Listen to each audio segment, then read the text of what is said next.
Welcome to Clinical Trials 101. My name is Dr. Gail Roboz, and I'm the director of the Leukemia Program at Weill Cornell Medical College and the New York Presbyterian Hospital in New York City.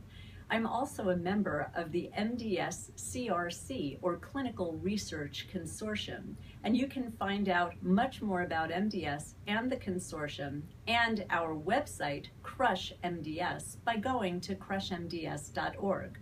But my goal today is a specific one, to talk a little bit about clinical trials and why a clinical trial might be very important for a patient with myelodysplastic syndrome. MDS is a disease of the bone marrow. The bone marrow makes blood cells, and you need your bone marrow to work correctly in order to live. But there are many different types of MDS, and you can find out more about these in looking at some of our other educational videos. But basically, for most patients with MDS, unfortunately, there isn't a cure.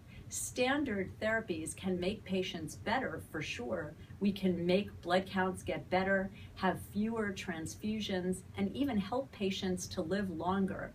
But we can't cure the majority of patients. And if you think about it, any disease that doesn't have a cure maybe should have a clinical trial. There are plenty of things that we can cure. You can cure lots of types of pneumonia with antibiotics. You can cure certain types of cancer. And then we know that the standard of therapy has a good chance of giving the patient a cure. But in MDS, while there are several standard therapies available and 3 FDA-approved agents, there are very few cures. And that's the reason why major academic centers with a focus in MDS are designing clinical trials to try to improve that standard of care and increase the number of cures. Now, there are lots of different clinical trials, not all of which involve new drugs. And this is something that many patients don't understand.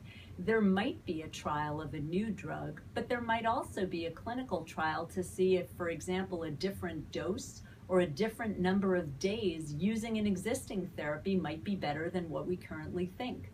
We might have trials comparing one therapy to another, because sometimes the investigator will tell you, if you put a gun to my head and ask me which one I would give my mother, I don't know, because we have 2 that are working well, but maybe one is better than the other for certain groups of patients. Clinical trials also are a way to bring novel therapies, ones that aren't FDA approved, into the arena. And actually, for many patients, a clinical trial might be the only way to get access to a new drug. Clinical trials also look at things that aren't just medical therapy. For example, quality of life. How are you feeling on a new therapy? How is it changing your life? How many days a week do you have to be in the doctor's office if you're on this particular type of therapy? If your doctor is saying to you that you don't have a good chance of being cured of MDS, it might be very important to ask the question, is there a clinical trial for me? Many patients don't have access directly to clinical trials, but there might be opportunities even via the web to participate in something novel related to MDS. And I would encourage you to check out crushmds.org, which has links to the 6 major institutions involved in MDS research participating in the MDS Clinical Research Consortium. And we also have several videos explaining some of our ongoing clinical trials. Please check it out.